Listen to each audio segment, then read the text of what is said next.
নবীদেরকে যারা অসম্মান করেছে তারা যুগে যুগে ধ্বংস হয়ে গেছে, যুগে যুগে ধ্বংস হয়ে গেছে। আল্লাহ রাব্বুল আলামিন কখনো কখনো কখনো বৃষ্টি, পাথরের বৃষ্টি নামিয়ে তাদেরকে ধ্বংস করে দিয়েছে। আল্লাহ রাব্বুল আলামিন কখনো জমিনটাকে উল্টা করে দিয়ে তাদেরকে ধ্বংস করে দিয়েছেন। আল্লাহ রাব্বুল আলামিন কখনো তাদের খানার ভিতরে, খাবারের ভিতরে ব্যাঙ, রক্ত, উকুন, বিভিন্ন শাস্তির মাধ্যমে তাদেরকে ধ্বংস করে দিয়েছেন। নবীদেরকে অস্বীকার করার কারণে, নবীদের মান সম্মান নষ্ট করার কারণে কখনো কখনো আল্লাহ রাব্বুল আলামিন সমুদ্রের ভিতরে ডুবিয়ে মেরেছেন। ঠিক তদ্রূপ এই জামানায় কোনো ব্যক্তি যদি উলামায়ে ইকরামের মানহানি করে, এই জামানায় কোনো ব্যক্তি যদি উলামায়ে ইকরামের সম্মান নষ্ট করে, ঠিক তদ্রূপ আল্লাহ রাব্বুল আলামিন তাদের জিন্দেগিতে আগের জামানায় যেমন শাস্তির ব্যবস্থা ছিল, আল্লাহ রাব্বুল আলামিন এই জামানায় তাদেরকে শাস্তির ব্যবস্থা করবে, ঠিক কিনা? এই জন্য উলামায়ে কেরামের সম্মান করতে হবে, উলামায়ে কেরামের মর্যাদা রক্ষা করতে হবে। উলামায়ে কেরামের মানহানি হলে আল্লাহ রাব্বুল আলামিন প্রতিশোধ নেবেন। কে নেবেন বলেন? আল্লাহ প্রতিশোধ নেবেন। আর আল্লাহর প্রতিশোধ নেওয়া কেমন দেখতেছেন না? এই যে আমেরিকায় কি হচ্ছে দেখতেছেন না? হাজার হাজার গাড়ি, হাজার হাজার অ্যাম্বুলেন্স, হাজার হাজার পানি নিয়ে বিভিন্ন এয়ারপ্লেনের মাধ্যমে, হেলিকপ্টারের মাধ্যমে পানি দিতেই আছে। ক্যালিফোর্নিয়ায় দেখেন, লস অ্যাঞ্জেলসে পুরা ছাই হয়ে যাচ্ছে। দুনিয়ার ভিতরে সবচেয়ে নগণ্য জায়গা হলো লস অ্যাঞ্জেলস।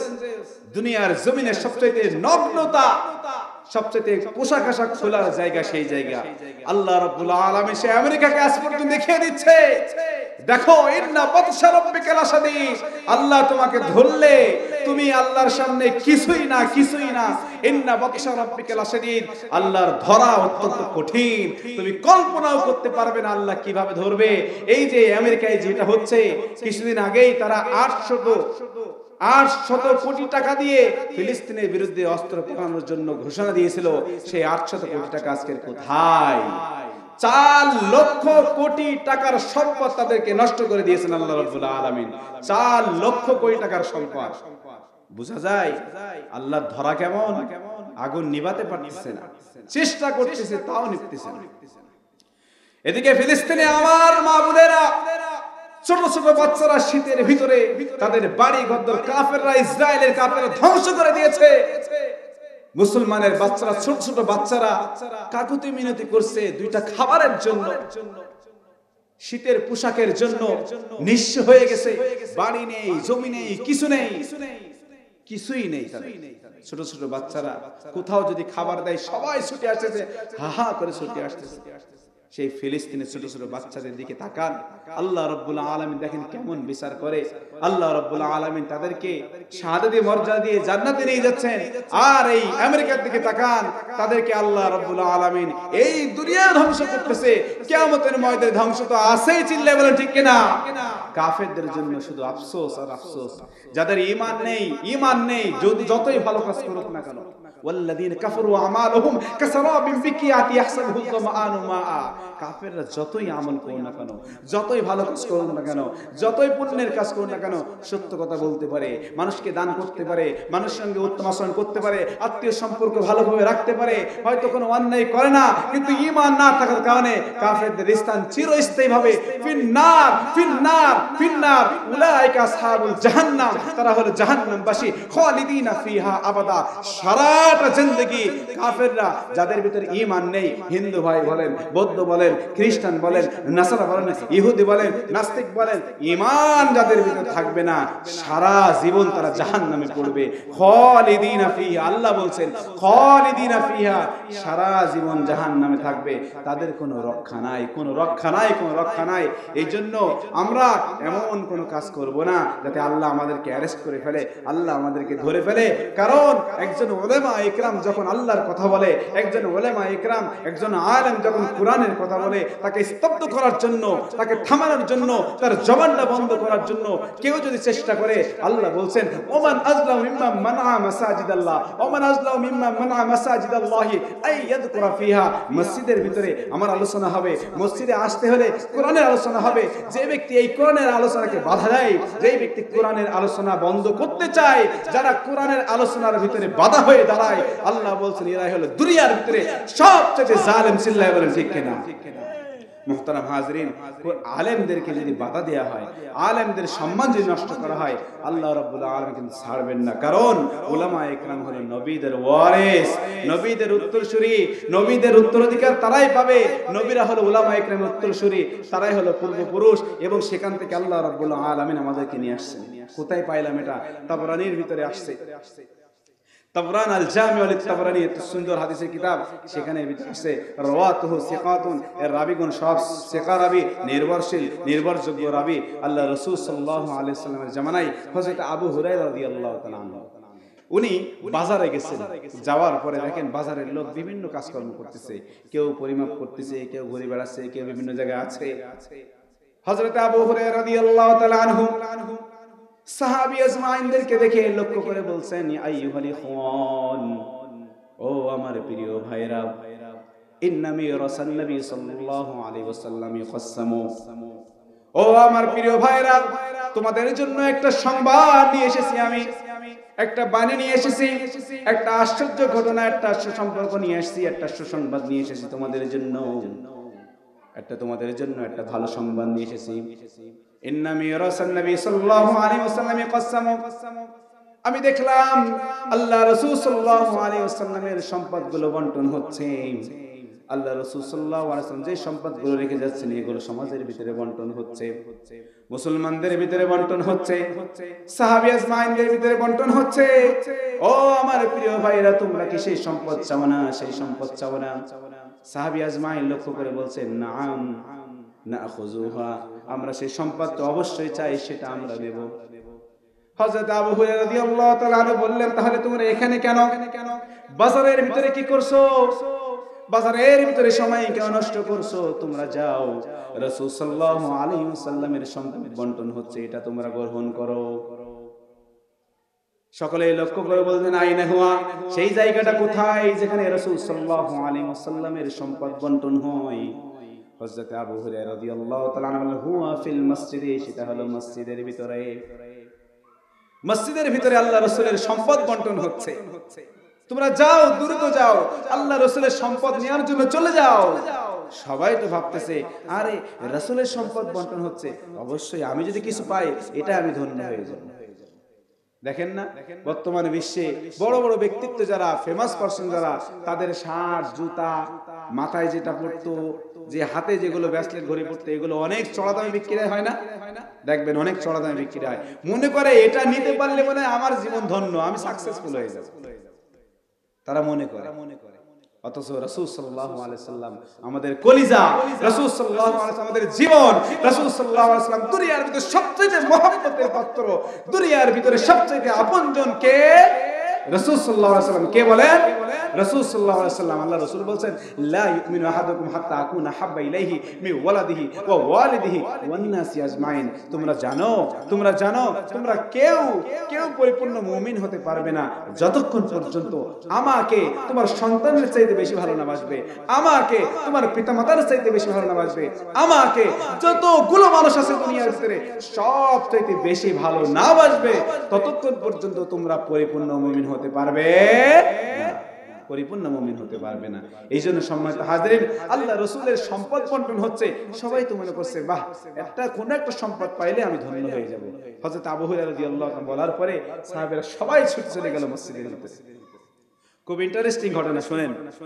হযরত আবু হুরায়রা রাদিয়াল্লাহু তাআলা আনহু বলার পরে সাহাবী আজমাইন সোজা দৌড়ে গেল মসজিদের ভিতরে। যাওয়ার পরে সাহাবী আজমাইনরা বিভিন্ন জিনিস দেখতেছে, দেখে যে কই সম্পদ তো নেই, কোথায় সম্পদ বণ্টন হচ্ছে? আবু হুরায়রা কি মিথ্যা কথা বললো নাকি আমাদেরকে ধোঁকা দিল? বুঝলাম না। আবার ফিরে আসছে সাহাবী আজমাইন যখন মসজিদ থেকে আবু হুরায়রা রাদিয়াল্লাহু তাআলা আনহুর কাছে ফিরে এসে বলছেন, ইয়া আবু হুরায়রা, মা কুনতা তাকুলু, তুমি কি বললে এই পর্যন্ত?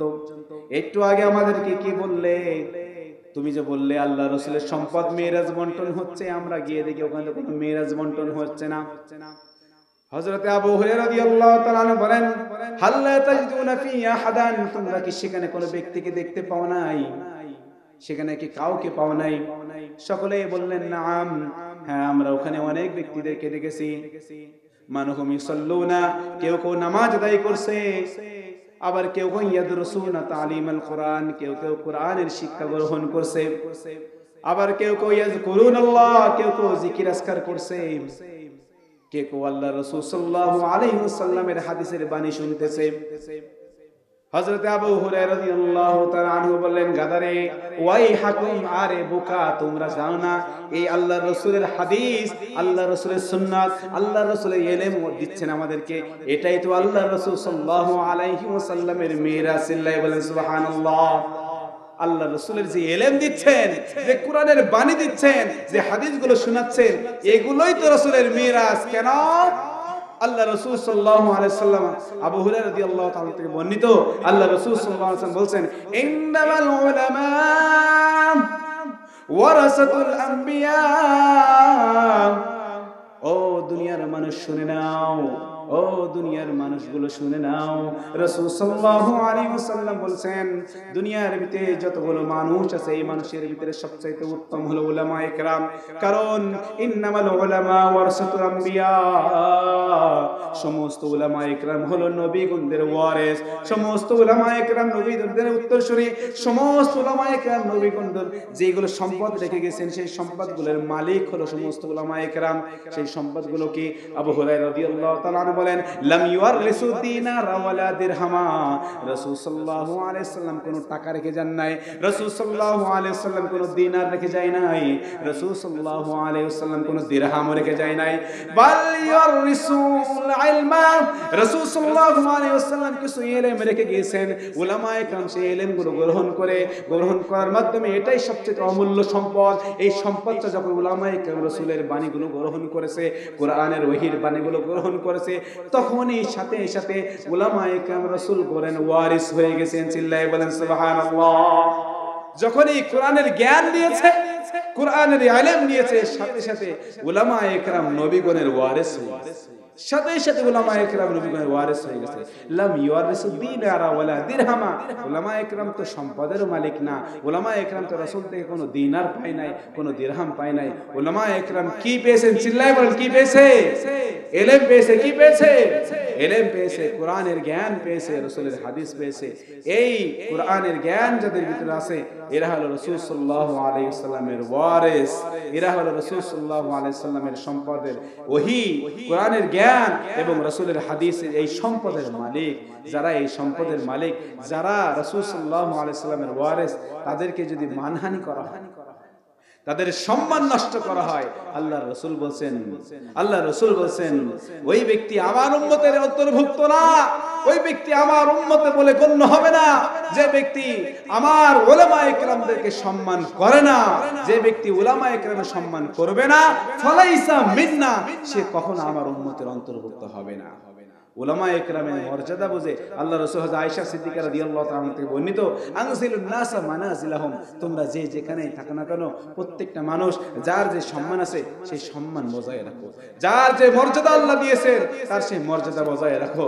মসজিদে উলামায়ে কেরামের সম্মান সবচেয়ে উচ্চে, সবচেয়ে উপরে একজন ইমাম যিনি হন, তিনি সবার চাইতে সবার উচ্চে হয়, সবার ঊর্ধ্বে তার ক্ষমতা, সবার ঊর্ধ্বে তার সম্মান, সবার ঊর্ধ্বে তার মর্যাদা। এই মর্যাদা কে দিয়েছে? আল্লাহ রাব্বুল আলামিন। যেটা আল্লাহ দিয়েছেন এবং আল্লাহ নিজেই স্বীকার করতেছেন, ইন্নামা ইয়াখশাল্লাহা মিন ইবাদিহিল উলামা, ইন্নামা ইয়াখশাল্লাহা মিন ইবাদিহিল উলামা। যেটা আল্লাহ বলছেন, দেখো আমাকে ভয় পায় দুনিয়ার ভিতরে যতগুলো মানুষ আছে, মিন ইবাদিহি, যতগুলো দুনিয়ার ভিতরে মানুষ আছে, আমার বান্দা যতগুলো আছে, সবচাইতে ভয় পায় বেশি উলামায়ে কেরাম, সবচাইতে বেশি ভয় পায় উলামায়ে কেরাম। উলামায়ে কেরাম যেহেতু আল্লাহকে বেশি ভয় পায়, তাই তোমরা উলামায়ে কেরামদেরকে সম্মান করো, তাদের মর্যাদা দাও। মসজিদের ভিতরে দাও, তাদেরকে হেয় প্রতিপন্ন করো না, মসজিদের ভিতরে মানহানি করো না। মসজিদে বয়ান করতেছে, তুমি হুজুর সময় হয়ে গেছে রাখেন, এই ধরনের কথা বলার অধিকার তোমার নেই। আল্লাহ রাসূল বলছেন, এই ধরনের কথা যখন তুমি বললে, মনে রেখো ফালাইসা মিন্না, তুমি আমার দলের থেকে আলাদা হয়ে গেলে, আমার উম্মত থেকে আলাদা হয়ে গেলে। আমি কিয়ামতের ময়দানে যখন তুমি আমার সামনে আসবে, আমি যখন হাউজে কাউসারের পানি পান করাবো, তুমি আলেমদেরকে মানহানি করেছিলে, আলেমদের সম্মান নষ্ট করেছিলে, আলেমদেরকে হেয় তুচ্ছ করেছিলে, আলেমের ব্যাপারে গীবত করেছিলে, যে ইমামের পিছনে তুমি নামাজ পড়ো ওই ইমামকে নামাজের পরে যে আবার গীবত করতেছো, যে ইমামের পিছনে তুমি নামাজ পড়ে আসলে মাত্র নামাজ শেষ করে তুমি পিছনে যে ওই ইমামের বিরোধিতা করতেছো, আল্লাহ রাসূল বলেন ফালাইসা মিন্না, তুমি কখনো আমার উম্মতের অন্তর্ভুক্ত হবে না, কখনো আমার উম্মতের ভিতরে অন্তর্ভুক্ত হবে না, কখনো তুমি আমার উম্মতের শামিল হবে না। হাউজে কাউসারের পানি পান করানোর পরে আল্লাহ রাসূল বলেন সুহকান সুহকান, তুমি যাও অবাধ্য কুতাগার, অবাধ্য কুতাগার, তোমার এখানে কোনো জায়গা নেই, আমি তোমাকে আমার হাতে পানি পান করাবো না, তোমার স্থান চলে যাও, তোমাকে নিয়ে যাও।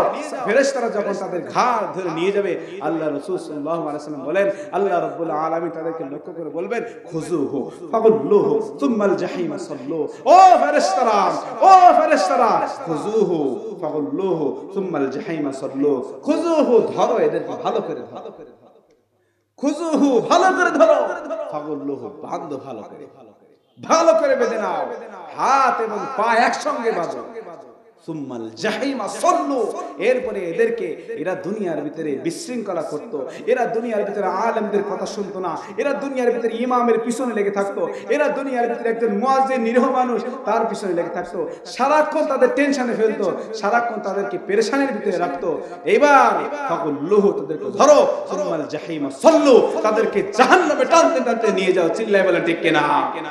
এই জন্য সম্মানিত হাজরিন, ওই জায়গায় যাওয়ার আগে, ওইখানে যাওয়ার আগে মনে করছি আমি মসজিদে বসে চিল্লা একটা কথা বলে দিলাম, মানুষ মনে আমারে খুব ভালো বলবে।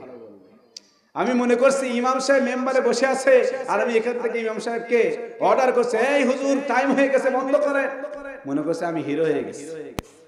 একজন ইমামকে দূর থেকে জোরে ধমক দিয়ে উচ্চ আওয়াজে আমি কথা বলছি আর মনে করছি আমি হিরো হয়ে গেছি, যে মানুষের ভিতরে আমি ইমামকে টার্গেট করে কথা বলছি, আমি কত না বড় পার্সন হয়ে গেছি। আল্লাহ রাসূল কি বলেন জানেন?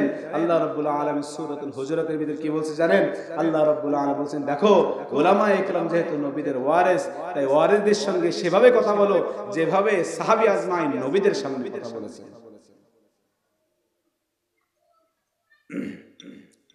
উলামা ইকরামের সামনে ওইভাবে কথা বলো যেভাবে সাহাবী আজমাইন কথা বলেছেন। সাহাবী আজমাইন কিভাবে কথা বলেছেন আল্লাহ রাব্বুল আলামিন শিখিয়ে দিয়েছেন সূরাতুল হুজুরাতের ভিতরে 26 নম্বর পারায়। আল্লাহ রাব্বুল আলামিন বলেন ইয়া আইয়ুহাল্লাযীনা আমানু লা তারফাউ আসওয়াতাকুম ফাওকা সাওতিন নবী ওয়া লা তাজহারু লাহু বিল কওল كجهر بعضكم لبعض أن تحبط أعمالكم وأنتم لا تشعرون। দুনিয়ার মানুষ কান খুলে শুনে নাও, রাসূলুল্লাহ সাল্লাল্লাহু আলাইহি ওয়াসাল্লামের জবান দ্বারা আল্লাহ রাব্বুল আলামিন কোরআন কারীমের ওহী নাযিল করে বললেন, ও দুনিয়ার মানুষ শুনে নাও। সাহাবী আজমাইনদেরকে লক্ষ্য করে বলছেন, সে হলো মুহাম্মদ আব্দুল্লাহর ছেলে, আমার নবী, আমার হাবিব।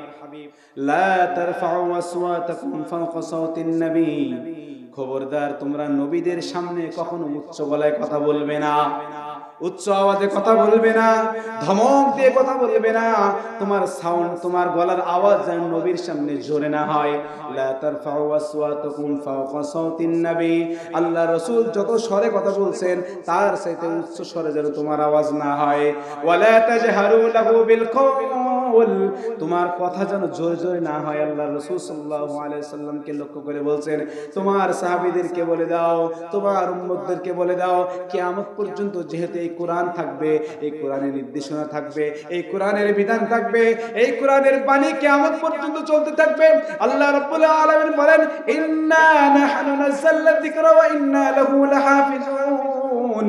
রাব্বুল আলামিন বলেন এই কোরআনটা হলো আমি নাযিল করেছি, ইন্না নাহনু নাযালনা যিকরা, এই কোরআনটা হলো আমার নাযিল করা, আমি দুনিয়ার ভিতরে পাঠিয়েছি। ইন্না নাহনু নাযালনা যিকরা ওয়া ইন্না লাহু হাফিজুন, এই কোরআন কিয়ামত পর্যন্ত আমি সংরক্ষণ করব। চিল্লায়ে বলেন সুবহানাল্লাহ। কোরআন কার বাণী? ওহী কার বাণী? কে পাঠিয়েছেন? কার উপর পাঠিয়েছেন? রাসূলের উপরে। তাহলে যেটা ওহীর বাণী রাসূলের উপর আসছে এটা তো অবশ্যই বাধ্যতামূলক মানতে হবে, ঠিক কি না? আল্লাহ রাসূলকে বলছেন তুমি তোমার সাহাবী আজমাইনদেরকে বলে দাও, এবং এই কোরআন যেহেতু কিয়ামত পর্যন্ত চলবে তাই সমস্ত উম্মতদেরকেও বলে দাও। এই কোরআন যেহেতু কিয়ামত পর্যন্ত চলবে এবং কিয়ামত পর্যন্ত এই কোরআনের সংরক্ষণকারী আমি হেফাজত করব, তাই যেহেতু এই কোরআনের বাণী কিয়ামত পর্যন্ত, তাই উম্মতদেরকে ভালো করে বলে দাও, একটা কথা ভালো করে বলে দাও, লা তারফাউ আসওয়াতাকুম ফাওকা সাওতিন নবী, খবরদার নবীর কথার উপরে, নবীর সামনে, রাসূলের সামনে যখন আসবে তখন উচ্চ আওয়াজে কথা বলবে না, কখনোই বলবে না, কখনোই উচ্চ আওয়াজে কথা বলবে না। ঠিক তদ্রূপ আল্লাহর রাসূল বলছেন, দেখো উলামা ইকরাম হলো আমার ওয়ারিস, উলামা ইকরাম হলো নবীদের ওয়ারিস, উলামা ইকরাম হলো রাসূল সাল্লাল্লাহু আলাইহি ওয়াসাল্লামের ওয়ারিস। তাদের সামনেও যখন কথা বলবে মাথা নিচু করে, উচ্চ আওয়াজে না বলে নিম্ন স্বরে কথা বলবে। চিল্লায়ে বলেন ঠিক কিনা? এই জন্য যখন মেম্বারে আলোচনা হয় তখন জোরে আওয়াজে কথা বলবো, কি বলেন, জোরে আওয়াজে কথা বলবো? কোন জায়গায় যদি উলামা ইকরাম ওয়াজ করে, আলোচনা করে, তখন স্টেজ থেকে বলবো বা প্যান্ডেল থেকে বলবো হুজুর ছোট করেন, এখন বলবো? এই সমাজে বলে কিনা? বলে কিনা? বহু মানুষ আছে এই কোরআনের বাণীকে স্তব্ধ করার জন্য চেষ্টা করে, এই কোরআনের বাণীকে স্তব্ধ করার জন্য চেষ্টা করে বহু মানুষের সমাজের ভিতরে। আলোচনা করতেছে, হঠাৎ করে থামিয়ে দিচ্ছে, 2-5 মিনিট কথা বলবে, হুজুর শক করেন, এভাবে জোরে চিল্লায় বলছে। আল্লাহ বলছেন, লা তারফাউ আসওয়াতাকুম ফাওকা সাওতিন নবী, নবীর উপরে যেমন নাকি উচ্চ আওয়াজে কথা বলা যায় না, নবীদের ওয়ারিস যে উলামা ইকরাম তাদের সামনে উচ্চ আওয়াজে কথা বলা যাবে না। চিল্লায় বলেন ঠিক কিনা? এই জন্য খবরদার, সাবধান। আল্লাহ রাসূল সাল্লাল্লাহু আলাইহি ওয়াসাল্লাম বলছেন, তোমরা উলামা ইকরামকে ভালোবাসো, তোমরা আলেমদেরকে ভালোবাসো। আলেমদেরকে ভালো না বাসলে কি হবে জানেন পরিণতি? আল্লাহ রাসূল একটা হাদিস শুনেন, জামিউল কবির জামিউস সগীর লিত-তাবরানী ভিতরে রাওয়াতুহু সিকাতুন, তার বর্ণনাকারী সবাই সিকা রাবী, নির্ভরশীল রাবী। আল্লাহ রাসূলের হাদিস নিয়ে সুন্দর একটা হাদিস নিয়ে আসছেন। এই যে আমরা আলেমদেরকে যারা ভালোবাসিনি, আমরা তো আলেম তো হতে পারবো না, অনেকে আছে আলেম হওয়ার সুযোগ নেই। আল্লাহ রাসূল এদের ব্যাপারে কি বলেন? তাবরানীর ভিতরে আসছে, আল্লাহ রাসূল সাল্লাল্লাহু আলাইহি ওয়াসাল্লাম বলেন, আন আবি বকর রাদিয়াল্লাহু তাআলা আনহু আন্নাহু قال قال رسول الله صلى الله عليه وسلم اغدوا عالما وفي روايه كن عالما او متعلما او مستمعا او محبا او كما قال عليه الصلاه والسلام ولا تكن الخامس فتهلك ولا تكن الخامس فتهلك। রাসূল সাল্লাল্লাহু আলাইহি ওয়াসাল্লামের বর্ণনা হযরত আবু বকর রাদিয়াল্লাহু তাআলা আনহু থেকে বর্ণিত। রাসূল সাল্লাল্লাহু আলাইহি ওয়াসাল্লাম বলেছেন, ও জমিনের মানুষ শুনে নাও, ও দুনিয়ার মানুষ শুনে নাও, ভালো করে শুনে নাও, কোন আলিমান, যদি তোমার দ্বারা সম্ভব হয়, যদি তুমি পারো তাহলে তুমি একজন আলেম হও, যদি তুমি পারো তাহলে আলেম হও, যদি তুমি পারো তাহলে আলেম হও। রাসূল বলছেন, যদি তুমি পারো তাহলে আলেম হও, তোমার দ্বারা যদি আলেম হওয়া সম্ভব হয় তাহলে তুমি আলেম হও। এখন সমাজের ভিতরে সবাইকে আলেম হওয়া সম্ভব? এই যে এতগুলো মানুষ এই পুরো প্যান্ডেলের ভিতরে, সবাইকে আলেম হওয়া সম্ভব? সবার সন্তানদেরকে আমরা আলেম বানাই না। এর জন্য দ্বিতীয় অপশন আল্লাহ রাসূল সাল্লাল্লাহু আলাইহি ওয়াসাল্লাম বলছেন, দেখো যদি তুমি সবাই আলেম না হতে পারো, কোন আলিমান, তুমি আলেম হবে। যদি না পারো তাহলে আরেকটা অপশন আছে, কোন আলিমান আও মুতাআল্লিমান, যদি তুমি আলেম না হতে পারো তাহলে তোমার জন্য দ্বিতীয় অপশন হলো তুমি একজন আলেমের ছাত্র হও। আলেম না হতে পারলে আলেমের ছাত্র হও। তুমি যদি আলেম না হতে পারো তাহলে ছাত্র হও। অন্তত কিছু সময় হলেও আলেমের জন্য তুমি দিয়ে দাও, যে হুজুর এইটুক সময়, 1 ঘন্টা সময় আমাকে দিন, এই 1 ঘন্টা সময় আমি আপনার কাছে কোরআনের জ্ঞান শিখতে চাই। 1 ঘন্টা সময় আপনি আমাকে দিন, এই 1 ঘন্টার ভিতরে রাসূলের হাদিস শুনতে চাই, আমি আপনার ছাত্র হতে চাই। চিল্লায়ে বলেন সুবহানাল্লাহ। এটুক পারা যায় না? একজন আলেম যদি না হতে পারে তাহলে আমি তো ছাত্র হতে পারবো নাকি? যারা মাদ্রাসায় পড়তেছে এই যে 15 বছর 20 বছর ধরে একটানা পড়ে যাচ্ছে, এরা তো ছাত্র আছেই। আর সাধারণ মানুষের জন্য অপশন হলো, অন্তত তুমি যদি ছাত্র হয়ে থাকতে চাও তাহলে একজন আলেমের সর্বোত্তম হয়ে, আলেমের কাছাকাছি গিয়ে, আলেমের নিকটে গিয়ে অন্তত দিনের বেলায় বা রাতের বেলায় কোনো একটা সময় তুমি আলেমের ছাত্র হয়ে যাও, যে হুজুর এইটুক সময় আমাকে দিন, আমি এইটুক সময় আপনার ছাত্র হতে চাই। এইটুক সময় আপনার ছাত্র হয়ে রাসূলের বাণী হিসেবে আমি জান্নাতে যেতে চাই। চিল্লায়ে বলেন সুবহানাল্লাহ। এই জন্য আল্লাহ রাসূল দ্বিতীয় অপশন দিয়েছেন, তুমি যে আলেম না হতে পারো তাহলে ছাত্র হও। তৃতীয় অপশন দিচ্ছেন, অনেকের জন্য সেটুক সময়ও হয় না, কারণ আমরা বেশিরভাগ সব ব্যস্ততার ভিতরে সময় কাটাই। আমাদের এত ব্যস্ততা, সময় নেই কখন কোরআন শিখবো, কখন নামাজ পড়বো সেই সময় নেই। এরকম ভাবে আমরা থাকি। এরকম ভাবে আমরা থাকি, অথচ আল্লাহ রাসূল সাল্লাল্লাহু আলাইহি ওয়াসাল্লাম বলছেন, দেখো তুমি যদি আলেম না হতে পারো তাহলে আলেমের ছাত্র হও, তাও যদি না পারো তাহলে তোমার তৃতীয় একটা অপশন দিচ্ছি, আও মুস্তামিআন, আলেমরা যেটা বলে সেটা তুমি মনোযোগ সহকারে শুনে মাথা পেতে মেনে নাও। সিল্লাহ বলে সুবহানাল্লাহ। তাহলে আলেম হতে পারলাম না, ছাত্র হতে হবে। ছাত্র হতে পারলাম না, তাহলে উলামায়ে কেরাম যেটা বলতেছেন সেটা শুনবো। পারবো না ইনশাআল্লাহ? যেটা বলছি সেটা শুনতে রাজি আছি তো? তাহলেও এই হাদিসের ভিতরে আমরা আসবো, তুমি আলেম হও না হলে ছাত্র হও, তা না হলে উলামায়ে কেরাম আলেমরা যেটা বলে সেটা তুমি শোনো, আও মুস্তামিয়ান, সেটা তুমি শোনো, মনোযোগ সহকারে শুনে উলামায়ে কেরামের পরামর্শ নিয়ে তুমি জীবন যাপন করবে, তাহলেও তুমি উত্তম ব্যক্তি আলেম, উত্তম ব্যক্তি আলেম, তাহলেও তুমি একজন ভালো ব্যক্তি হিসেবে আসবে আমার কাছে। আসার পরে তুমি নেক ব্যক্তিদের সাথে, সৎ ব্যক্তিদের সাথে, আলেমদের সাথে তোমার হাসর হবে। সাল্লাল্লাহু আলাইহি সুবহানাল্লাহ। তারপরেও দেখেন আল্লাহ রাসূল কত দয়াশীল। ওমা আরসালনাকা ইল্লা রাহমাতাল লিল আলামিন, আল্লাহ কোরআনে কারিমের ভিতরে রাসূলকে টার্গেট করে বলেন, ওমা আরসালনাকা ইল্লা রাহমাতাল লিল আলামিন, আমি তো জমিনের ভিতরে তোমাকে পাঠিয়েছি রহমত হিসেবে, তোমার শুধু দয়া আর দয়া। দেখেন আল্লাহ রাসূল তৃতীয় অপশন দিচ্ছেন, যখন আমি আলেম হতে পারলাম না, যখন আলেমের ছাত্র হতে পারলাম না, যখন আমি আলেমের কথা শোনার সুযোগ পেলাম না, চতুর্থ একটা অপশন রাসূল সাল্লাল্লাহু আলাইহি ওয়াসাল্লাম আমাদেরকে দিয়েছেন, যদি তুমি আলেম না হতে পারো, যদি তুমি আলেমের ছাত্র না হতে পারো, যদি তুমি আলেমের কথা শোনার মতো তোমার সেই সুযোগ না হয়, চতুর্থ অপশন হলো আও মুহিব্বা, তাহলে তুমি উলামায়ে কেরামদেরকে দিল থেকে ভালোবাসো। চিল্লায়ে বলেন সুবহানাল্লাহ। দেখেন কতগুলো অপশন আমাদের জন্য দিচ্ছে। আলেম হতে পারলাম না, সময় পাইনি, ছাত্র হতে পারলাম না, সময় পাইনি, তাহলে আলেমের কথা শুনি সেটারও আমাদের সময় হচ্ছে না, তাহলে অন্তত আলেমদেরকে ভালোবাসতে হবে, ঠিক কিনা? আলেমদেরকে ভালোবাসতে, অন্তরে আলেমদের প্রতি মহব্বত থাকতে হবে। যার অন্তরে আলেমের মহব্বত নেই, ওর অন্তরে কখনো নবীর মহব্বত আসবে না। চিল্লায়ে বলেন ঠিক কিনা? যার অন্তরে আলেমের প্রতি ঘৃণা আসে, যার অন্তরে আলেমের প্রতি বিদ্বেষ থাকে, ওই ব্যক্তির অন্তরে নবীর প্রতি বিদ্বেষ, ওই ব্যক্তির অন্তরে রাসূলের প্রতি বিদ্বেষ। ঠিক চিল্লায়ে বলেন ঠিক কিনা?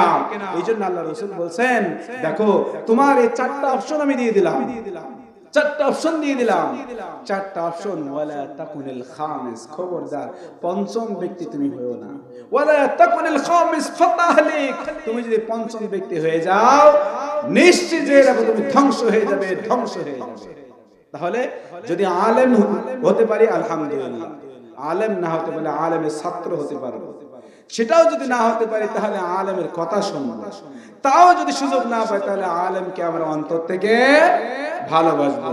আল্লাহ রাসূল বলেন পঞ্চম নম্বর হবে না, মানে এই চারটা গুণ যদি তোমার ভিতরে না থাকে, কোনো একটা না থাকলে তুমি মনে করো ধ্বংস হয়ে গেছো, শয়তান তোমাকে গ্রাস করে ফেলেছে, শয়তান তোমাকে জব্দ করে ফেলেছে, শয়তান তোমাকে নিয়ে নেছে, তোমার জন্য জাহান্নাম ছাড়া কোনো জায়গা নেই, তোমার জন্য জাহান্নাম ছাড়া কোনো জায়গা নেই।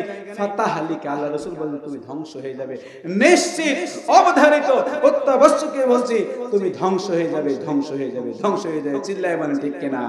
এই জন্য আমরা যে ধ্বংস হতে না চাই, আল্লাহ রাসূল সাল্লাল্লাহু আলাইহি ওয়াসাল্লাম বলেন, দেখো আমার যারা ওয়ারিস আছে তাদেরকে তুমি পরামর্শ করে চলো, তাদের কথা শোনো, এভাবেই তুমি জীবন যাপন করো, তোমার জিন্দেগিটা সুখময় হবে, তোমার জিন্দেগিটা শান্তিতে ভরে যাবে। আর যদি না করো তাহলে তোমার জীবনে অশান্তি চলে আসবে, অশান্তি চলে আসবে। উলামায়ে কেরামের সম্মান না করলে, উলামায়ে কেরামের হেয় প্রতিপন্ন করলে, তুচ্ছ করলে জীবনের ভিতরে অশান্তি আসবে।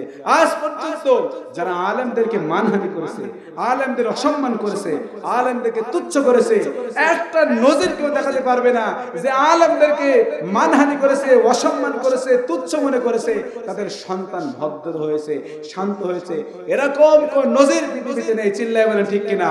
কেউ বলতে পারবে না যে আমি আলেমদেরকে ঘৃণা করি, আলেমদেরকে কিছুই মনেই করি না, আর তার সন্তান মানুষ হবে, এটা ইম্পসিবল, কখনোই সম্ভব না। চিল্লায়ে বলেন ঠিক কিনা? দেখবেন অনেক আলেমরাও বিভিন্ন সময়, অনেক আলেমরা যারা দুনিয়া লোভী, ক্ষমতা লোভী অনেক আলেম আছে। আচ্ছা, হাতের 5 আঙ্গুল কি এক সমান হয়? কখনো হয় না। আলেমদের ভিতরে ম্যাক্সিমাম ভালো, দুই একটা খারাপ হতে পারে, খারাপ না হলে তো ভালোর মর্যাদা বোঝা যায় না, যায় নাকি? এই রাত যদি না থাকতো তাহলে দিনের মর্যাদা বুঝে আসতো? কখনোই বুঝে আসতো না। এই পরিষ্কার ফর্সা মানুষ যদি না থাকতো কালো মানুষ যদি না থাকতো, ফর্সা মানুষ যারা, তাদের মনও বুঝে আসতো। দুনিয়ার ভিতরে দেখেন আল্লাহ রাব্বুল আলামিন পজিটিভ নেগেটিভ দুটোই দিয়েছেন। প্রত্যেকটা বিষয়ের ভিতরে আল্লাহ রাব্বুল আলামিন শিক্ষা দেওয়ার জন্য, আমাদেরকে শিক্ষা দেওয়ার জন্য অনেক সময় অনেক কিছু দিয়েছেন। রাত দিয়েছেন দিনের মর্ম বোঝার জন্য, দিন দিয়েছেন রাতের মর্ম বোঝার জন্য, সুখ দিয়েছেন দুঃখের মর্ম বোঝার জন্য, দুঃখ দিয়েছেন সুখের মর্ম বোঝার জন্য। আল্লাহ বলছেন সূরা আলাম নাশরাহর ভিতরে, আলাম নাশরাহ লাকা সাদরাক ওয়া ওয়াদানা আনকা উযরাক আল্লাযী আনকাল যাহরাক ওয়া রাফা'না লাকা যিকরাক ফা ইন্না মা'আল উসরি ইউসরা। মনে রেখো, আমি প্রত্যেকটা সুখের সঙ্গে দুঃখ রেখেছি। হয়তো কিছু সময় তুমি সুখে থাকবে, আবার কিছু সময় দুঃখে থাকবে। এটাই জিন্দেগি, এটাই জিন্দেগি, यही है जिंदगी। इस जिंदगी के साथ इस जिंदगी हमारे चलना है। এটাই হলো আমাদের জিন্দেগি, এটাই হলো আমাদের জীবন। এইভাবেই আমাদের জীবনটা পরিচালনা করতে হবে। আল্লাহ বলছেন সুখের সঙ্গে দুঃখ আছে। এইজন্য উলামায়ে কেরাম যারা আছে তাদের মর্যাদা বুঝে, তাদের কদর বুঝে, তাদের মানহানি যারা করবে, যারা উলামায়ে কেরামের মান নষ্ট করবে, আল্লাহ রাসূল সাল্লাল্লাহু আলাইহি ওয়াসাল্লাম বলছেন ফাতাহালিকা, তুমি নিশ্চিত ধ্বংস হয়ে যাবে। তোমার জন্য জাহান্নাম অপেক্ষা করছে, জাহান্নাম অপেক্ষা করছে। এই জন্য অনেক ব্যক্তি আছে সমাজের ভিতরে, সাবধান হয়ে যায়, সাবধান হয়ে যায়। প্যান্ডেলের ভিতরে এতগুলো মানুষ আছে, সবাই সাবধান হয়ে যায়। এই মাইকের আওয়াজ যতক্ষণ পর্যন্ত যাচ্ছে সকলেই সাবধান হয়ে যায়। পর্দার আড়ালের আমাদের বহু মা বোনেরা আসছেন, তাদেরকেও লক্ষ্য করে বলছি সাবধান হয়ে যায়। যারা উলামায়ে কেরামের মানহানি করবে, হয়তো অনেক মা বোনদের হাজবেন্ডরা বোঝে না, হাজবেন্ডরা উলামায়ে কেরামের মানহানি করে, তুচ্ছ তাচ্ছিল্য মনে করে এরা কি জানে, এরা ফকিরি বিদ্যা শিখছে। নাউজুবিল্লাহ, এই বিদ্যা শিখছে। আচ্ছা বলেন তো, কোরআন শিক্ষা করে এটা কি ফকিরি বিদ্যা? কোরআন শিক্ষা ফকিরি বিদ্যা? সবচাইতে উত্তম বিদ্যা, সবচাইতে সম্মানী বিদ্যা। হয়তো মনে করছি যে এদের তো তেমন কিছু নেই, কিন্তু কিয়ামতের ময়দানে কি করবেন জানেন? আল্লাহ রাব্বুল আলামিন সবচাইতে সম্মান কাদেরকে দিয়েছেন? রাসূলের হাদিস, খায়রুকুম মান তাআল্লামাল কুরআনা ওয়া আল্লামাহু। রাসূলুল্লাহ সাল্লাল্লাহু আলাইহি ওয়াসাল্লাম বলেছেন, ও দুনিয়ার মানুষ, আমার উম্মতেরা শুনে নাও, তোমাদের ভিতরে সবচাইতে উত্তম ব্যক্তি, সবচাইতে মর্যাদা সম্পন্ন ব্যক্তি, সবচাইতে যাদের শান মান আল্লাহ রাব্বুল আলামিন দান করেছেন, খায়রুকুম মান তাআল্লামাল কুরআনা ওয়া আল্লামা। যাদেরকে আল্লাহ রাব্বুল আলামিন কোরআনের জ্ঞান শিক্ষা দিয়েছেন এবং তারা ওই কোরআনের জ্ঞান শিখে অপরজনকে শেখানোর জন্য চেষ্টা করে, অন্যজনদেরকে শেখায়, এরা হলো দুনিয়ার ভিতরে আখিরাতের ভিতরে সবচেয়ে মর্যাদা সম্পন্ন। চিল্লায়ে বলেন সুবহানাল্লাহ। মনে হচ্ছে না হুজুরদের তেমন কিছু নেই, সামান্য সম্পদ, এগুলো নিয়ে এরা কি করবে? কিন্তু কিয়ামতের ময়দানে যখন আল্লাহ রাব্বুল আলামিন বিচার করবেন, বিচারকদের সবাই সামনে আসবেন হাফেজে কোরআন, যারা কোরআন শিখেছে এবং যারা কোরআন শিখাইছে। আল্লাহ রাব্বুল আলামিন বলবেন, ও হাফেজে কোরআন এদিকে শোনো, এদিকে আসো, ও হাফেজে কোরআন এদিকে আসো, আমি তোমাকে একটা সুযোগ দেই। তোমার তো দুনিয়ায় তেমন কিছু ছিল না, এখন একটা সুযোগ দেই। এই কিয়ামতের ময়দানে তুমি সবচাইতে বড় বিল্ডিং এর মালিক হবে। চিল্লায়ে বলেন সুবহানাল্লাহ। ইকরা ওয়ারতাকি ওয়ারাতিলিল কুরআন তারতিলা। ইকরা, তুমি পড়ো, যেমন নাকি দুনিয়ার ভিতরে পড়তে ওরকম ভাবে আমাকে পড়ে শোনাও, এবং তুমি এক একটা আয়াত পড়বে এবং আল্লাহ রাব্বুল আলামিন তোমার জন্য এক এক তলা বিল্ডিং এর ব্যবস্থা করে দেবেন। চিল্লায়ে বলেন সুবহানাল্লাহ। তাহলে আমরা আমাদের প্রসিদ্ধ মত অনুযায়ী এবং আমাদের বাহ্যিক আমরা যেটা জানি 6666 আয়াত, তার মানে কোন হাফেজে কোরআন থাকলে এবং সেই অনুযায়ী আমল করলে আল্লাহ রাব্বুল আলামিন তার জন্য কিয়ামতের ময়দানে 6666 তালার ব্যবস্থা করে দেবেন। চিল্লায়ে বলেন সুবহানাল্লাহ। এই জন্য মুহতারাম হাজিরিন, আলেমদেরকে অসম্মান করব না, আলেমদেরকে মানহানি করব না। একটা চমৎকার একটা কথা শোনাই, শুনেন। রাসূল সাল্লাল্লাহু আলাইহি ওয়াসাল্লাম বলেন, কিয়ামতের ময়দানে যখন কিয়ামত হবে, উলামায়ে কেরামের শানে বলেন, যখন কিয়ামত হবে তখন আল্লাহ রাব্বুল আলামিন এই সমস্ত মানুষদের ভিতরে, যখন আল্লাহ রাব্বুল আলামিন ক্বাদা আলা কুরসিহি, যখন তার চেয়ারে বসবেন, চেয়ারে বসার পরে একটু আমরা মাঝখানে তাকবীর দিয়ে দিই। চিল্লায়ে বলেন নারায়ে তাকবীর, নারায়ে তাকবীর। প্রধান মেহমানের আগমন, প্রধান মেহমানের আগমন। আমাদের সম্মানিত প্রধান মেহমান সাহেব এসেছেন। আমি ছোট্ট একটা হাদিস বলে ইনশাআল্লাহ শেষ করব। উনি অনেক বড় ব্যক্তিত্ব, অনেক জ্ঞানী মানুষ, সামনে বলা যায় না, কিন্তু ওনার ব্যাপারে আমি যেটা শুনেছি এবং জানি, আল্লাহ রাব্বুল আলামিন তাদের অনেক জ্ঞান দিয়েছেন। ওনার জ্ঞান থেকে আমাদের কিছু নসিহত শোনাবেন। ছোট্ট একটা হাদিস বলে ইনশাআল্লাহ শেষ করে দিচ্ছি। রাসূল সাল্লাল্লাহু আলাইহি ওয়াসাল্লাম বলেছেন, কিয়ামতের ময়দানে আল্লাহ রাব্বুল আলামিন যখন ইদা ক্বাদা আলা কুরসিহি লিফাসলি বনি আদম, আল্লাহ রাব্বুল আলামিন যখন তার বান্দাদেরকে হিসাব নেওয়ার জন্য প্রত্যেকের হিসাব নেওয়ার জন্য দাঁড়াবেন, আল্লাহ যখন কুরসিতে বসবেন তার শান অনুযায়ী, আল্লাহ আরশের কুরসিতে যখন বসবেন শান অনুযায়ী, বসার পরে উলামা ইকরামদেরকে ডাকবেন, লিল উলামা, উলামা ইকরামদেরকে ডাকবেন, তাদেরকে আস্তে করে বলবেন, দেখো দেখো লাম আজাল ফীকুম ইলমি ওয়া হিলমি, আমি তোমাদের ভিতরে যে ইলম দিয়েছিলাম, যে জ্ঞান দিয়েছিলাম, ইল্লা আন উরিদু আন আগফিরা লাকুম, আমি তোমার ইলম দিয়েছিলাম, কুরআনের জ্ঞান দিয়েছিলাম, রাসূলের হাদিস দিয়েছিলাম, ওহীর জ্ঞান দিয়েছিলাম, একমাত্র তোমার দুনিয়াতে সামান্য ভুল হতে পারে, তুমি মানুষ হতে পারে, যেটুকু ভুল হয়েছে আজকের আমি তোমাকে তোমার জিন্দেগি থেকে সমস্ত গুনাহ maaf করে দেওয়ার জন্য তোমার ওহী দিয়েছিলাম। চিল্লায়ে বলেন সুবহানাল্লাহ। আজকে তুমি যে অন্যায়গুলো করেছো আমি কাউকে বলছি না, যাও আজকের ইযহাবু ইলাল জান্নাহ, আজকের আমি তোমার জিন্দেগীর সমস্ত গুনাহগুলো maaf করে দিলাম। চিল্লায়ে বলেন সুবহানাল্লাহ। এই জন্য আলেমদের সামান্য হয়তো ভুল ত্রুটি আপনাদের সামনে আসতে পারে, তার মানে এই না আপনি তাকে হেয় প্রতিপন্ন করবেন। যে আলেম ভুল করলে একজন তার সমপরিমাণ আলেম আছে, সে তাকে ভুল ধরে দেবে যে হুজুর এই কাজটা আপনার ঠিক হয় নাই, সাধারণ মানুষ এই ধরনের কথা বলছে, কিন্তু সাধারণ মানুষের কখনো কাম্য নয়, সাধারণ মানুষের কখনো উচিত নয় তাকে কটাক্ষ করে কথা বলা, তার সঙ্গে উৎসাহ কথা বলা, তার ধমক দিয়ে তার বয়ানের মাঝখানে আটকানো, এটা কখনো সাধারণ মানুষের কাম্য নয়।